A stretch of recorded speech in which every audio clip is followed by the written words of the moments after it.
Have you ever felt like your job is literally killing you? Working yourself to the bone, surviving entirely on instant noodles, dealing with toxic management day in and day out, only for your body to just give out at your desk?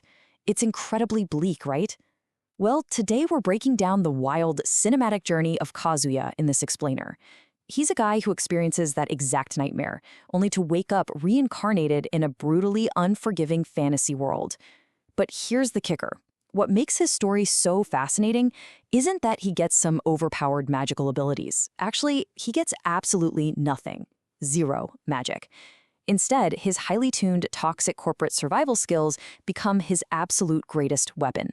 So Kazuya wakes up in the afterlife, and his corporate survivalist mindset instantly kicks into overdrive.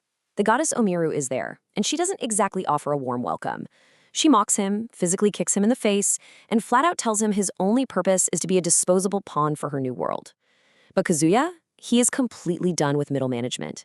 In a shocking, totally unhinged act of defiance, he takes a paralyzing alcohol the goddess actually gave him, forces it down her throat, and eliminates her on the spot. This is definitely not your standard heroic journey. This is a story fueled by an insane survival-at-all-costs mentality.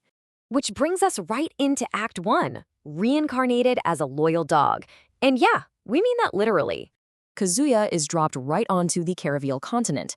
He's probably expecting, a peaceful starter village. Instead, he crash lands directly into the middle of a horrific siege where humanity's absolute last stronghold is falling apart. He watches General Helga, supposedly the strongest human hero alive, launch her ultimate all-out attack against the Demon Lord. And the Demon Lord? She catches the attack with 2 fingers and effortlessly decapitates her. Seeing humanity's strongest hope instantly obliterated, Kazuya doesn't even try to fight. He immediately drops to his hands and knees and quite literally starts barking like a dog to surrender. Now, to Kazuya, submitting to the Demon Lord isn't some tragic loss of dignity. It's just a brand new, highly toxic corporate ladder that he has to climb. On Earth, he was an unpaid contract hire eating ramen. Here on Caravel, he's the Demon Lord's barking dog eating canned meat. But hey, he's surviving.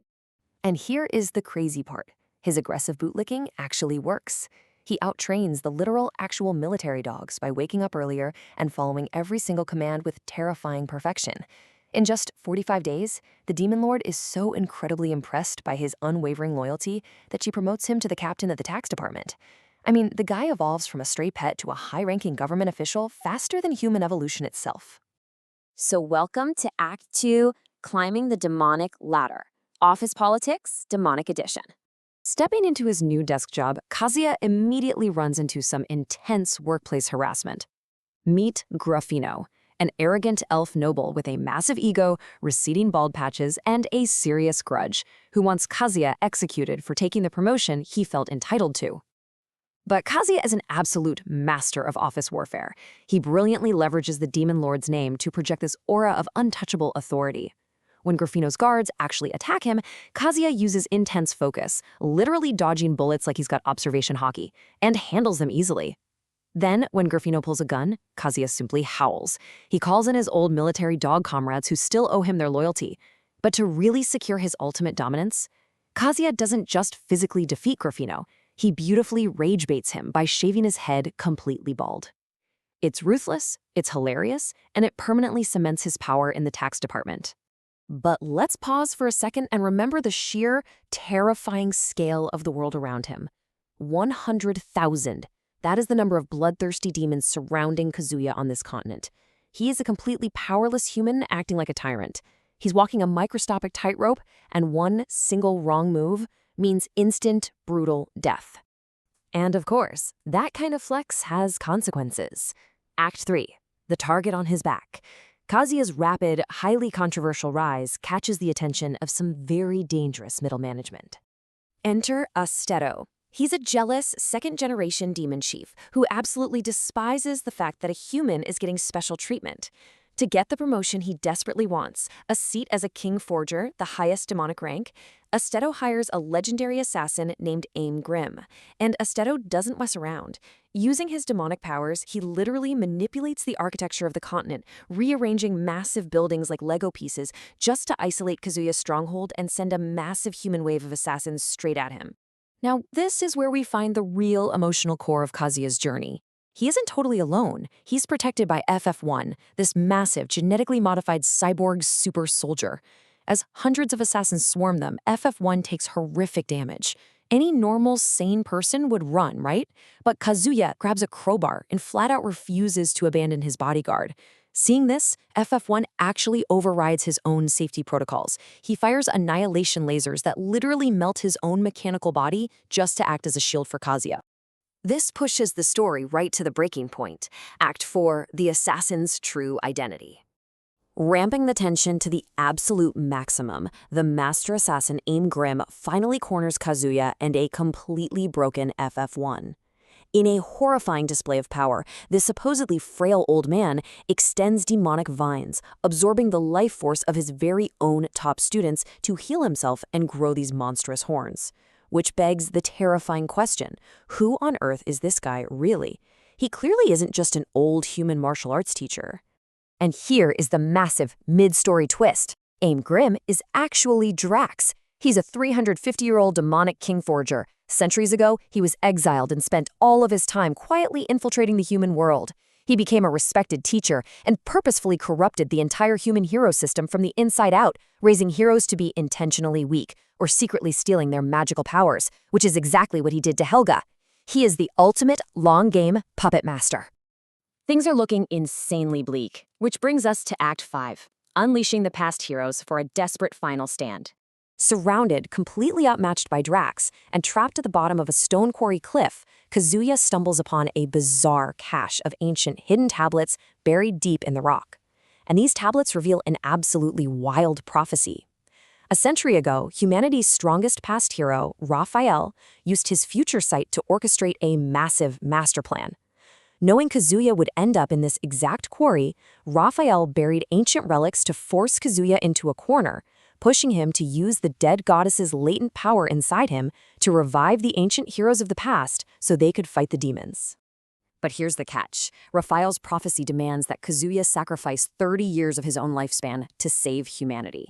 And Kazuya's character growth here is just amazing. He flat out refuses. He literally says, "This world has only made my life miserable." He completely refuses to burn his life for a faceless humanity. However, he declares he is willing to burn 10 years of his life solely to save his only real friend, the dying cyborg FF1.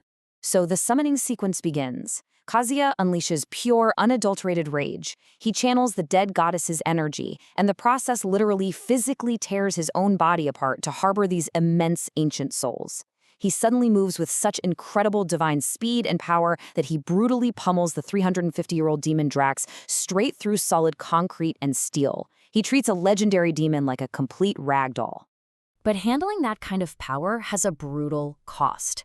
Act 6, Ascension to Literal Godhood, as his mortal limits finally break. The physical toll of channeling divine power is horrific. At the end of the day, Kazuya is still a mortal human, and the overwhelming strain of harboring 5 ancient legends is just too much.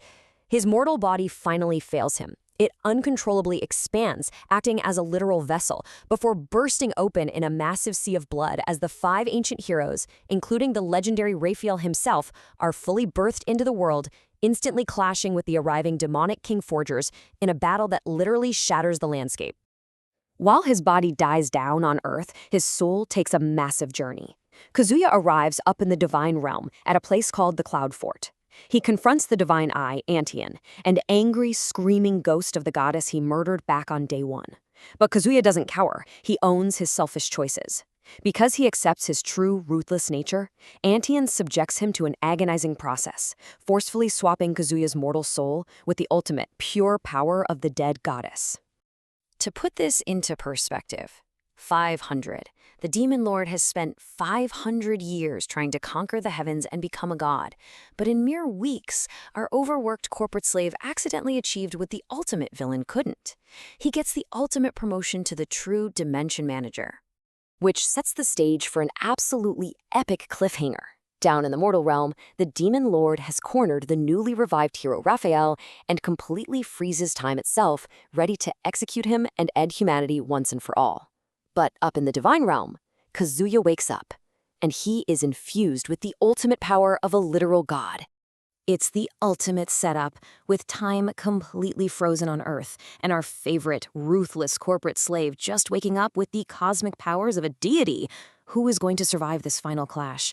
What happens when an unstoppable demon lord meets a god who treats the entire universe like a hostile corporate takeover? That is exactly what we have to look forward to next. Keep questioning, keep learning, and I'll catch you on the next